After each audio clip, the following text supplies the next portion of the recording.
আমার নবী তিনটা জিনিসকে মহব্বত করতেন দুনিয়ার মতো। কয়টা জিনিস? আরো জোরে বলি, কয়টা?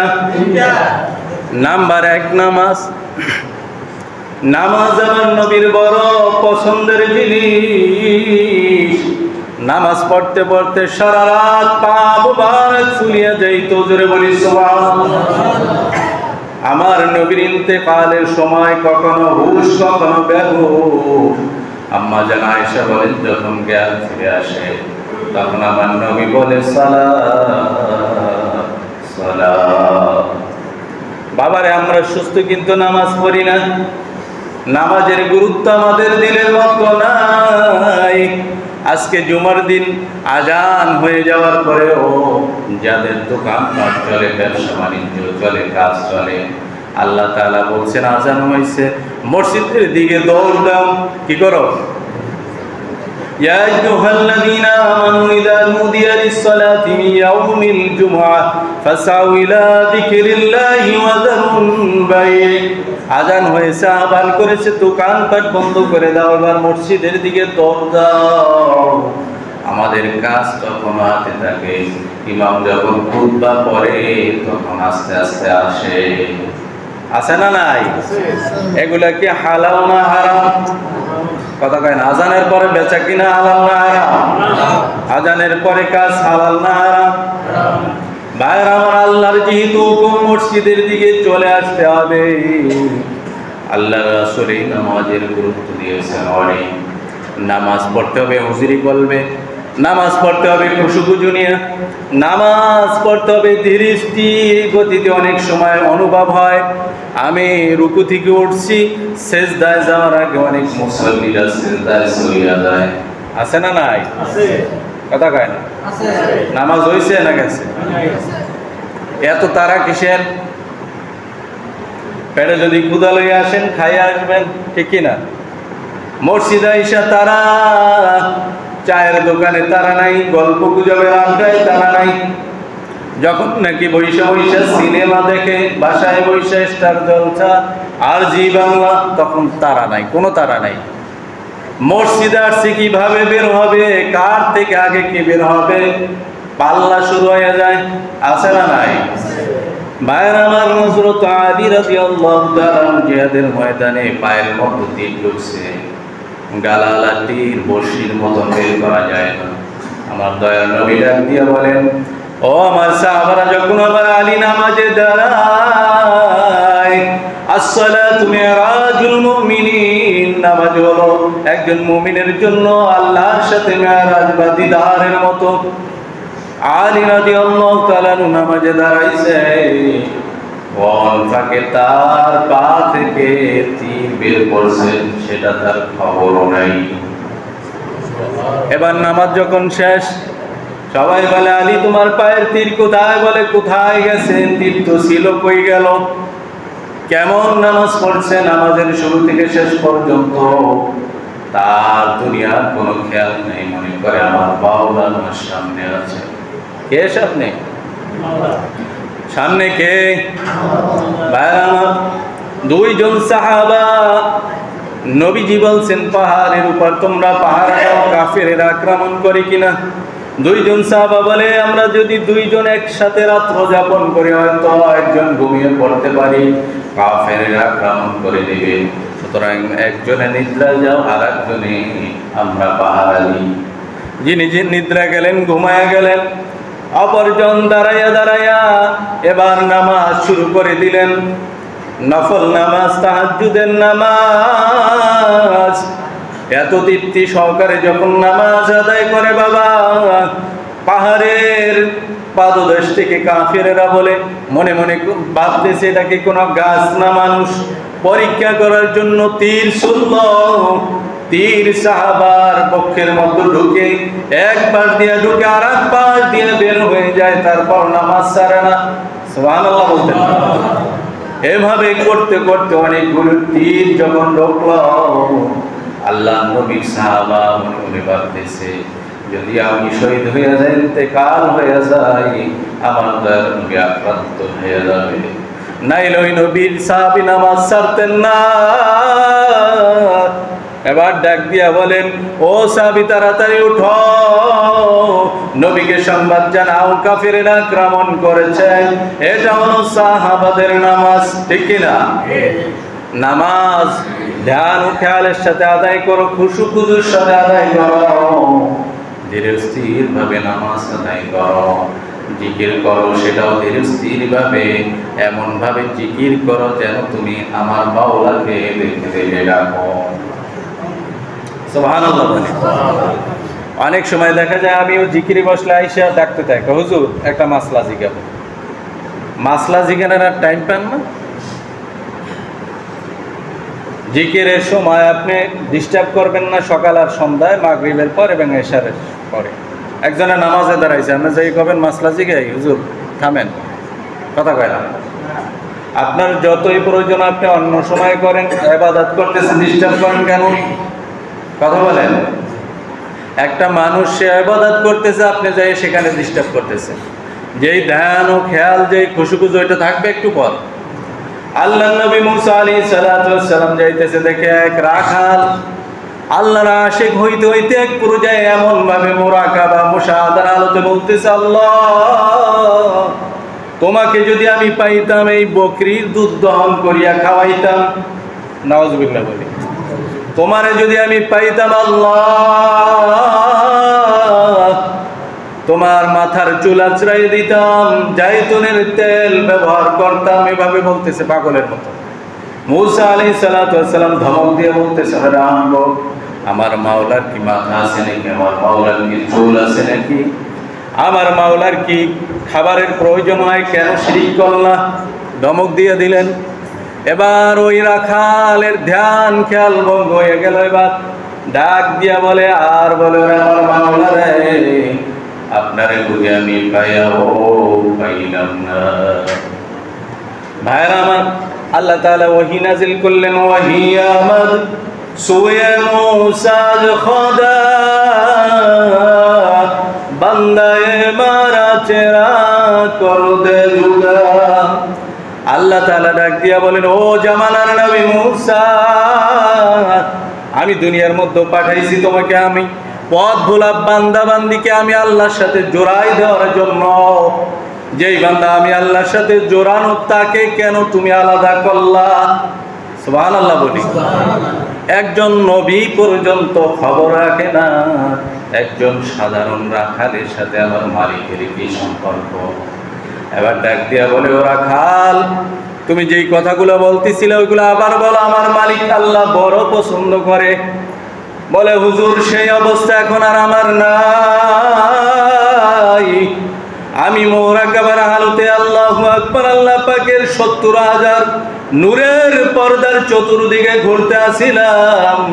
হুজুর, আমি যেই অবস্থায় ছিলাম, যেই হালত, যেই মাকাম, সেই মাকামে এখন আর আমার নাই। এখন যদি আমি এই কথা বলি, আমি কাফের, আমি মুশরিক, আমি জিন্দিক। কিন্তু ওই অবস্থায় আমার শরীরের উপর, আমার মনের উপর, আমার জবানের উপর কোনো কন্ট্রোল ছিল না। সুবহানাল্লাহ। এই জন্য ইস্তার আছে বাবা, ইস্তার। মনসুর আল্লাহ বলে আনাল হক, সে একজন আল্লাহর ওলি। আর ফেরাউন বলে আনাল হক, সে একজন কাফের। ডিফারেন্স আছে না নাই? কথা বলেন।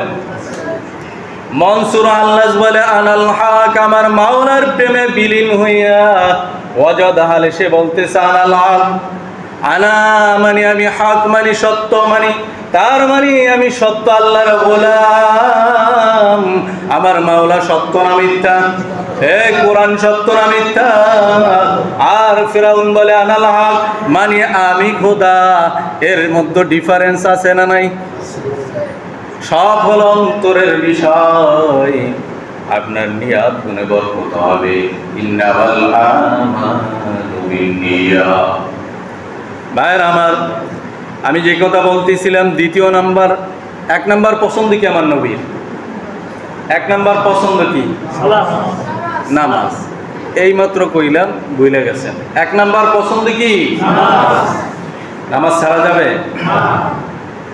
দ্বিতীয় নাম্বার পছন্দ হলো আমার নবীর বিবি।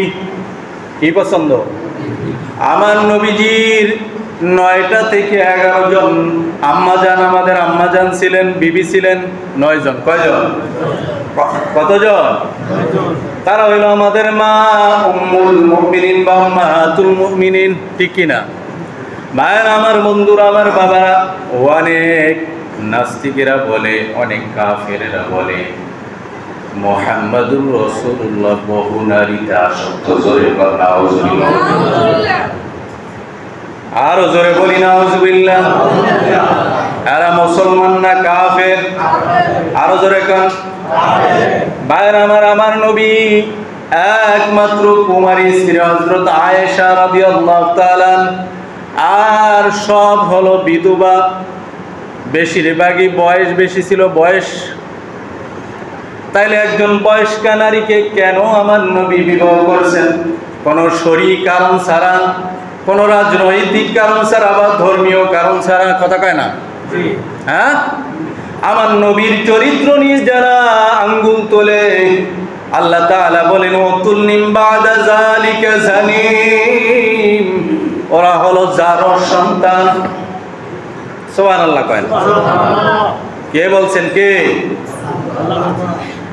তারা হলো জারর, যারা দেখবেন নেক কাজে বাধা দেয়, উলামায়ে কেরামের সাথে বেয়াদবি করে, কোরআনের সাথে বেয়াদবি করে, মসজিদ মাদ্রাসার সাথে বেয়াদবি করে, আল্লাহ রাসূলকে নিয়ে কটূক্তি করে, ওরা হলো জারর সন্তান। কার কথা? উতুল্লিম বাদা যালিকা জালিম। আল্লাহ রাসূল সাল্লাল্লাহু আলাইহি সাল্লামকে আল্লাহ তাআলা বলেন, ও আমার নবী, যারা কথায় কথায় কসম কাটে তাদের কথা আপনি মানবেন না। যারা পিছনে নিন্দা করে, গীবত শিকায়েত করে, একজনের কথা আর একজনের মধ্যে লাগাইয়া দেয়, তাদের কথা আপনি শুনবেন না। ও আমার বান্দা বান্দিরা, তাদেরকে তোমরা অনুসরণ করো না। এবং যে ভালো কাজে বাধা দেয়, নেক কাজে বাধা দেয়, এমন লোকের অনুসরণ করা যাবে না। আল্লাহ তাআলা বলে, যারা কোনো ভালো কাজের বাধা দেয়, নেক কাজের বাধা দেয়, ওরা হলো পাপিষ্ঠ। ওরা কি? আর ওদের কোন? ওরা কি? এই পাপিষ্ঠদের অনুসরণ করা যাবে না, তাদের কথা শোনা যাবে না। ভাইরা আমার, এরপর আল্লাহ তাআলা ডাক দিয়া বলেন, যারা যারা নাকি কোরআন হাদিসের বিরুদ্ধে কথা বলে, আল্লাহ এবং আল্লাহ রাসূলের বিরুদ্ধে কথা বলে, ওলামায়ে কেরামের সমালোচনা করে, তারা হলো দুষ্টু প্রকৃতির লোক। আল্লাহ তাআলা ডাক দিয়া বলেন, খোঁজ নিয়ে দেখো, ওদের জন্মে ভেজাল আছে। ঠিক না বেঠি? ভাইরা আমার, বন্ধুরা আমার, বাবারা, ইমামে আজম আবু হানিফা রাহমাতুল্লাহ আলাইহি দর্শ দিতেছিলেন, ফিকহার দর্শ, হাদিসের দর্শ।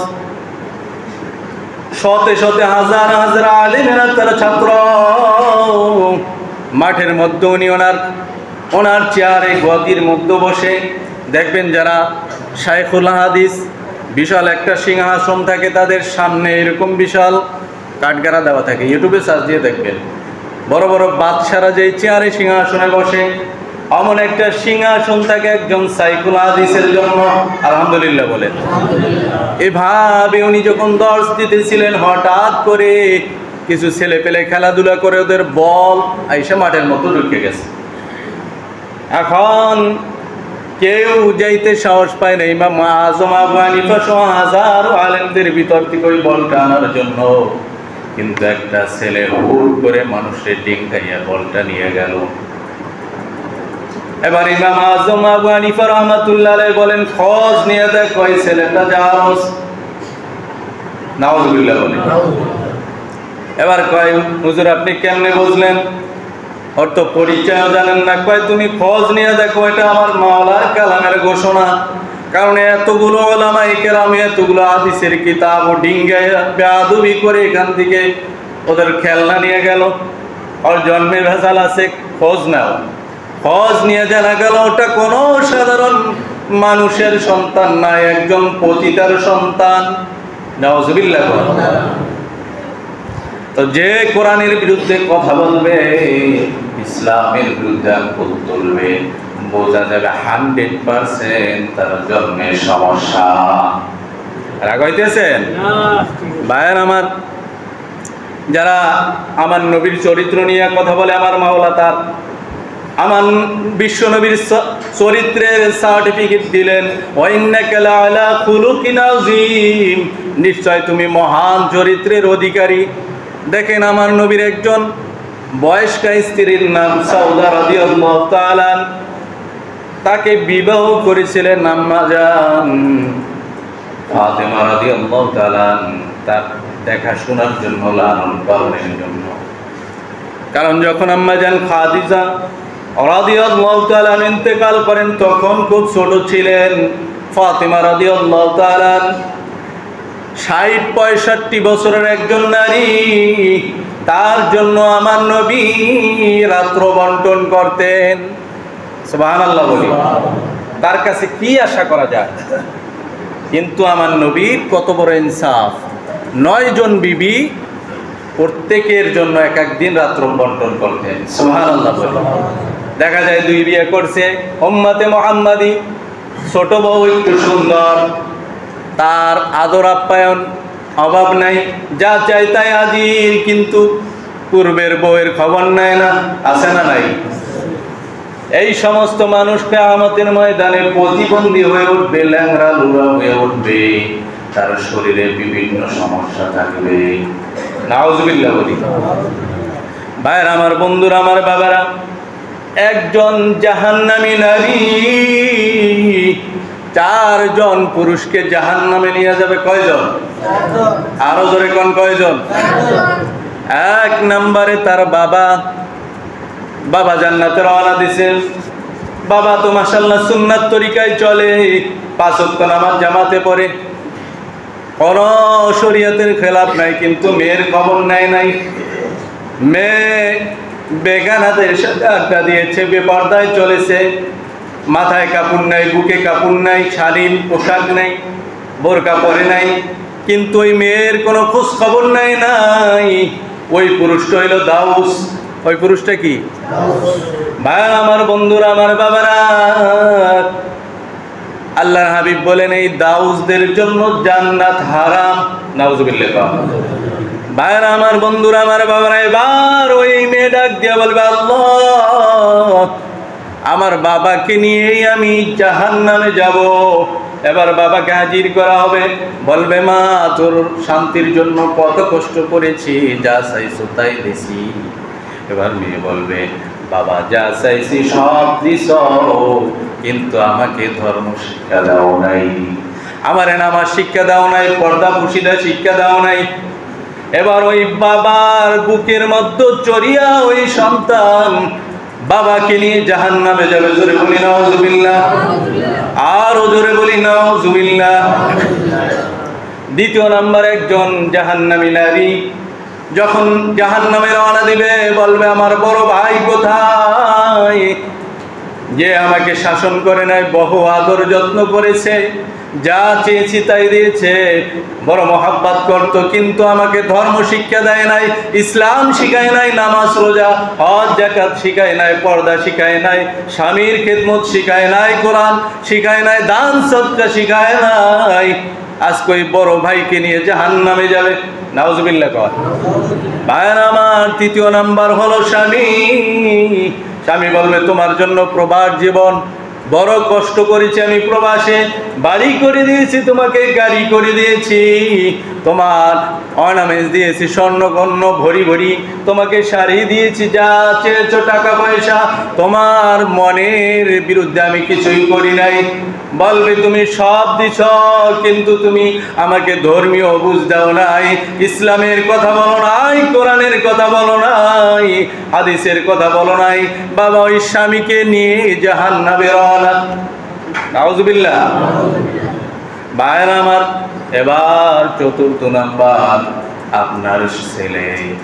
এবার ছেলেকে নিয়ে মা বলবে, ও ছেলে, তোমাকে আমি শিক্ষিত করেছি, তোমাকে শিক্ষিত বানাইছি, তোমাকে বড় বড় আমি ডিগ্রি অর্জন করানোর ব্যবস্থা করলাম, কিন্তু তুমি তো কোনোদিন আমাকে কোরআনের কথা বলো নাই, ইসলামের দাওয়াত দাও নাই, নামাজের দাওয়াত দাও নাই, পর্দার হালাল হারামের দাওয়াত দাও নাই। আজকে এই সন্তান সহ জাহান্নামী। নাউজুবিল্লাহ বলেন। এই জন্য তাদেরকে দাওয়াত দেওয়ার দরকার আছে না নাই? 4 জন যদি জাহান্নামে নিয়ে যায় তাইলে পুরুষ তো বেশিরভাগই জাহান্নামে চলে যাবে। কি বলেন? একজন নারী জাহান্নামে যদি 4 জন লইয়ে যায় বিনা হিসাবে, আপনি জান্নাতি আপনারে লইয়ে যাইতেছে জাহান্নামে, তাহলে তাদেরকে বুঝানোর দরকার আছে না নাই? তালিম দেওয়ার দরকার আছে না নাই? আছে। সম্মানিত হাজিরিন, অনেকের দেখা যায়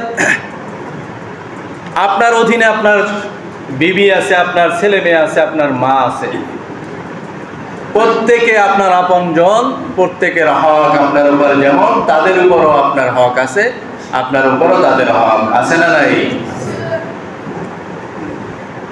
আপনার অনেকে দেখা যায় মা এবং স্ত্রী একই সাথে থাকতে পারে না, ঝগড়া বিবাদ হয় কিনা? আপনার মা বাবার খেদমত করা আপনার স্ত্রীর জন্য ফরজ না, আপনার জন্য ফরজ। সে যদি করে সেটা ইহসান, ভালোবাসা বা দয়া আদব। আর যদি না করে, আপনি আপনার মা আপনার বাবাকে প্রয়োজনে আলাদাভাবে বা আপনার স্ত্রীকে আলাদা রেখে আপনার মায়ের খাদেমা, আপনার বাবার জন্য খাদেম রেখে বা নিজে তাদের খেদমত করবেন, এটা আপনার জন্য ফরজ।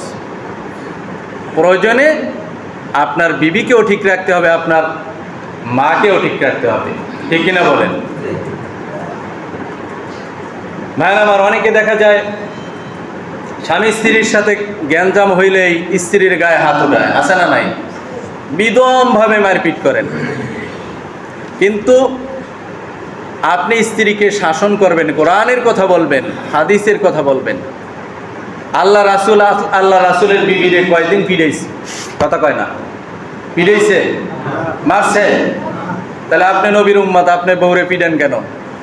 কথা কয় না? জোরে কথা বলেন। স্ত্রীকে মারেন কেন? এটা কি নবীর সুন্নাত? অনেকে এমন পিটায় গরুর মতন পিটায়, নাউজুবিল্লাহ বলেন। আপনি যাকে মারতেছেন, আপনার কি দিলে আসেন? আমারও একটা মেয়ে আছে, সেটা আরেকজনের ঘরে যাবে, তাকে যদি সেভাবে প্রহার করে, আপনার দিলে ভালো লাগবে না খারাপ লাগবে? আপনার যদি আরেকজনের বিবিকে, আরেকজনের মেয়েকে কটু কথা বলেন, সারাদিন গালাগালি করেন, তাইলে আপনার মেয়ে যখন আরেকজনের ঘরে যাবে, সেটা আপনি বাবা শুনবেন, আপনার ভালো লাগবে? খারাপ লাগবে। এই জন্য কোরআনের শিক্ষা হলো, স্বামী স্ত্রী ঝগড়া বিবাদ হয়েছে, তাকে বুঝান, না বুঝলে দুইজনে একই খাটে দুই দিকে ঘুরে ঘুমান। তারপরেও যদি না বুঝে, বিবি খাটে ঘুমাইছে, আপনি সবাই ঘুমান, তাও না বুঝলে মুরব্বিদেরকে ডাকেন, তাদেরকে বলেন উভয় পক্ষে। আল্লাহ তাআলা বলছেন যে আমি ইনশাআল্লাহ একটা সমাধানের পথ বার করে দেব। সুবহানাল্লাহ। তাও যদি সমাধান না হয়, তাহলে যখন তহারাত থাকবে, এরকম আপনি তাকে সময় দেবেন 5 বছর, 10 বছর, 15 বছর, পবিত্র অবস্থায়। যদি একান্ত আপনার আর কোনো কুলকিনার না থাকে, তাহলে তাকে পবিত্র অবস্থায় 1 তালাক দিতে পারেন আপনি, ঠান্ডা মাথায়। তখন আপনার কোনো রাগ থাকবে না, কোনো গোস্বা থাকবে না, কোনো সমস্যা নেই। সুস্থ মস্তিষ্কে আপনি বৈশা, স্ত্রী পবিত্র, তখন আপনি তাকে এভাবে তাকে আবার যদি ফিরাই নিতে চান, নিতে পারেন, আবার আপনি বৈধভাবে নিতে পারেন। এরপরে আপনি তাকে আবার সময় দেন, এই প্রসেসিং করেন, 5 বছর, 10 বছর, 15 বছর বুঝান, না হলে আবার দ্বিতীয় তালাক দেন, আবার তাকে সময় দেন, না হলে চূড়ান্ত 3য় তালাক। আপনার লাইফ কেটে যাবে। আপনি বিবিরে ছাড়বেন কখন? কথা বলেন। নবীর সুন্নাত পালন করে না, উল্টা পাল্টা আমাদের জীবন। এই কারণেই আমাদের সমস্যা। আমার নবী, বিশ্বনবী সাল্লাল্লাহু আলাইহি ওয়াসাল্লাম একদিন তাকে প্রশ্ন করে, ইয়া রাসূলুল্লাহ, কোন বিবিরে আপনি বেশি মহব্বত করেন? সব বিবি জিজ্ঞাসা। এখন নবী বলতেছেন, যাকে আমি, উনি কি করলেন? প্রত্যেককে একটা কুরমা খেজুর দান করলেন, বললেন কাউকে বলবা না। বললেন, যাকে আমি গত রাত্রে হাদিয়া দিছি, তাকে আমি বেশি মহব্বত করি। বলি সুবহানাল্লাহ। সবাই মনে মনে ভাবতেছে, আমার তো হাদিয়া দিছি, প্রত্যেক স্ত্রীর খেজুর হাদিয়া দিছি। সুবহানাল্লাহ বলি। কিছু কৌশল অবলম্বন করা। আমার নবী আয়েশা, আম্মা জানা আয়েশা রাদিয়াল্লাহু তাআলা আনহার সাথে দৌড়ের প্রতিযোগিতা করছেন। সুবহানাল্লাহ কইতেন না? তো উনি একটু হ্যাংলা পাতলা ছিলেন, আগে চলে গেছে, বলতেছি ইয়া রাসূলুল্লাহ আমি তো ফার্স্ট হয়েছি। তা নবী সাল্লাল্লাহু আলাইহি সাল্লাম আবার যখন বয়স বাড়ছে তখন আবার বলেন আয়েশারা আসো এবার দৌড়ের পথ। এখন তো আম্মা জান একটু স্বাস্থ্য ভালো হয়েছে, এখন আর নবীর সাথে পারে না। নবী বলেন সেই দিনের বদলা নিয়ে নিলাম। সুবহানাল্লাহ। এরকম মানে সুন্নাত, এগুলো হলো সুন্নাত। স্বামী স্ত্রী একসাথে গোসল করতেছেন, একটু পানি ছিটা দেন, ঘুমাই রয়েছে তাহাজ্জুদের নামাজের জন্য পানি ছিটা দিয়ে উঠাবেন, এগুলা সুন্নাত। আর আপনারা যদি পানি ছিটা দেয় আর আপনি যদি ওসান কায়দা মতন, তো হবে কথা কয় না, এরকম মিল মোহাব্বত পয়দা করেন। আবার মা মায়ের স্থানে, মা এবং বাবা তাদের স্থানে আপনাকে তাদের শ্রদ্ধা সম্মান ভালোবাসা সব কিছুই দিতে হবে। সব দিকে একজন যোগ্য পুরুষ তিনি মা বাবা ভাই বোন স্ত্রী ছেলে মেয়ে সবাইকে রেখে সুন্দরভাবে জীবনযাপন করবে ইনশাআল্লাহ। আল্লাহ পাক আমাদেরকে দিনের সহি বুঝদান করুন বলে আমিন। আসসালামু আলাইকুম ওয়া রাহমাতুল্লাহি ওয়া বারাকাতুহু। যারা কাবলার জুমা আদায় করেন না আদায় করেন।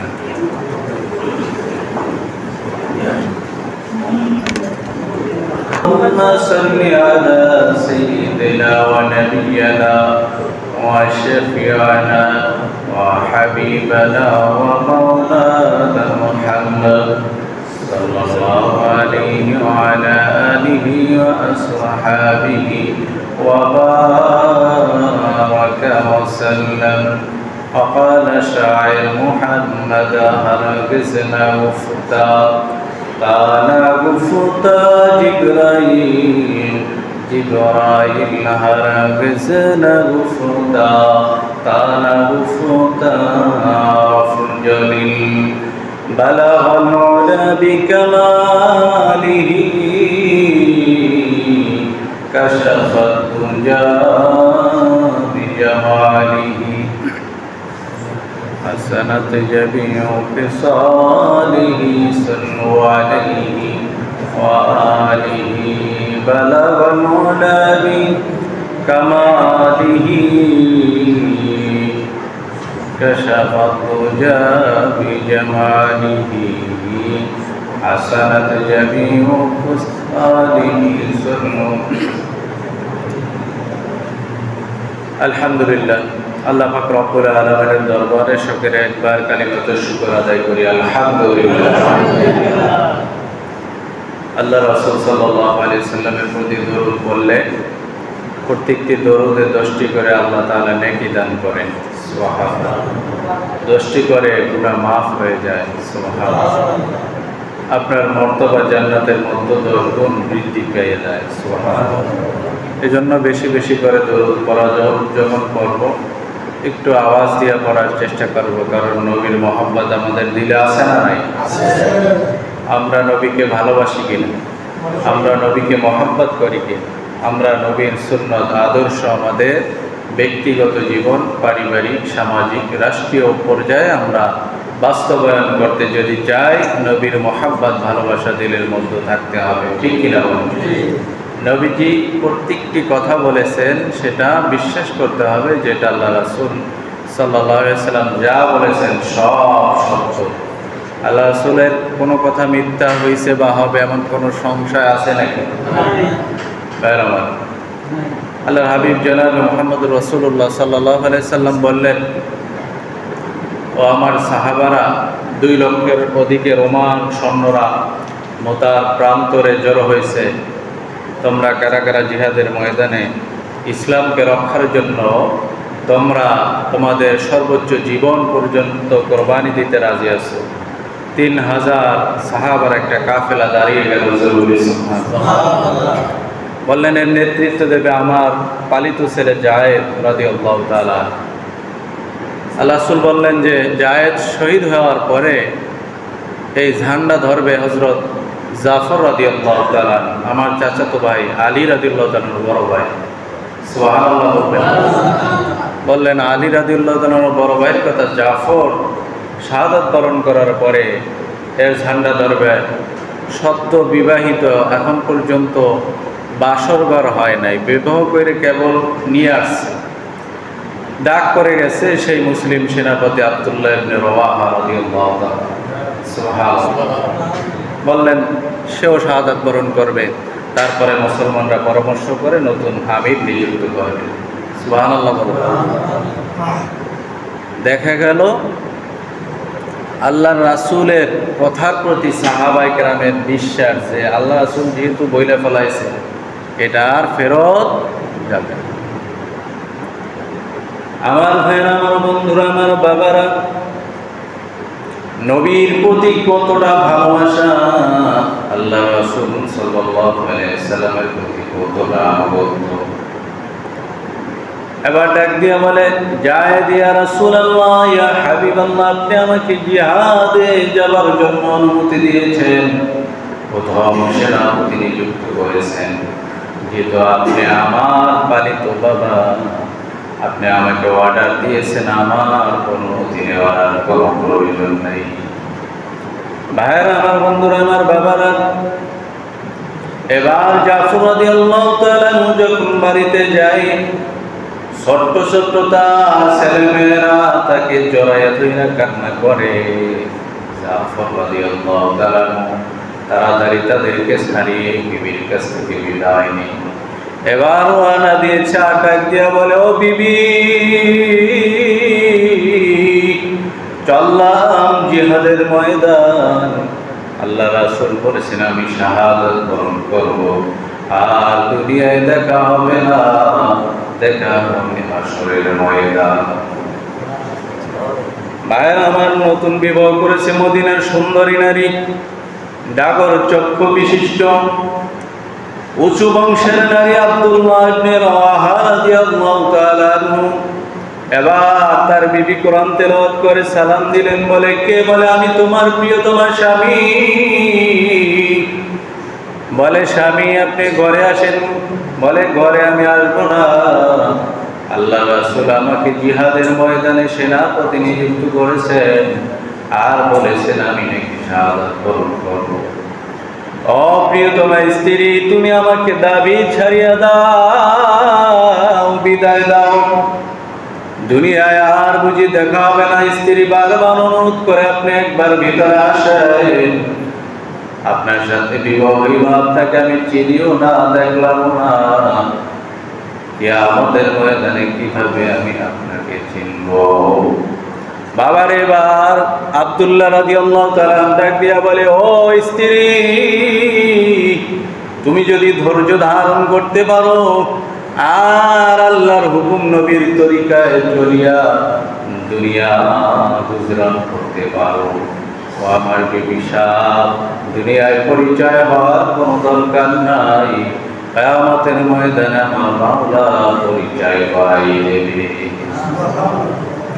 আরো জোরে কি বলা যাবে? সুবহানাল্লাহ। কিয়ামতের ময়দান কেমন কঠিন ময়দান হবে রে বাবা। ওয়ায়াকুলু মূসা কালিমুল্লাহ নাফসি, ওয়ায়াকুলু ঈসা রূহুল্লাহ নাফসি নাফসি, মূসা কালিমুল্লাহ নাফসি। বাবারে, বড় বড় নবীরা পর্যন্ত হায়রান পেরেশান।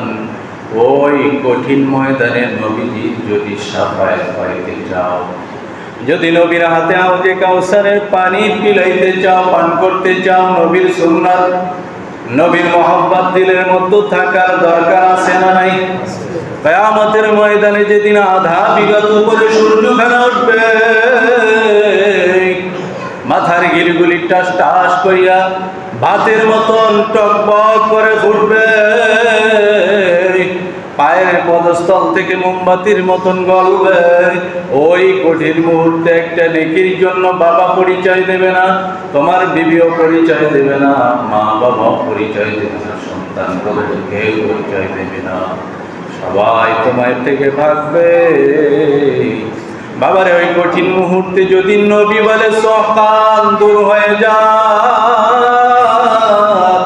ও আমার পাপিষ্ঠ উম্মত, আমি ইন্তেকালের পরে আমি নবীর সুন্নাত তুমি মানো নাই, আমি নবীর মুহাব্বত তোমার দিলের মধ্যে ছিল না, আমি নবীর তরিকায় চলো না, যা দূর হ।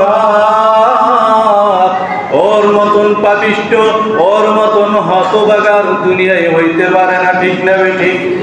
জোরে বলেন ঠিক না ঠিক? বাবার এই জন্য আমার নবীর পাগল হও, আমার নবীর সুন্নাত মানো, আমার নবীর আনুগত্য করার দরকার আছে না নাই?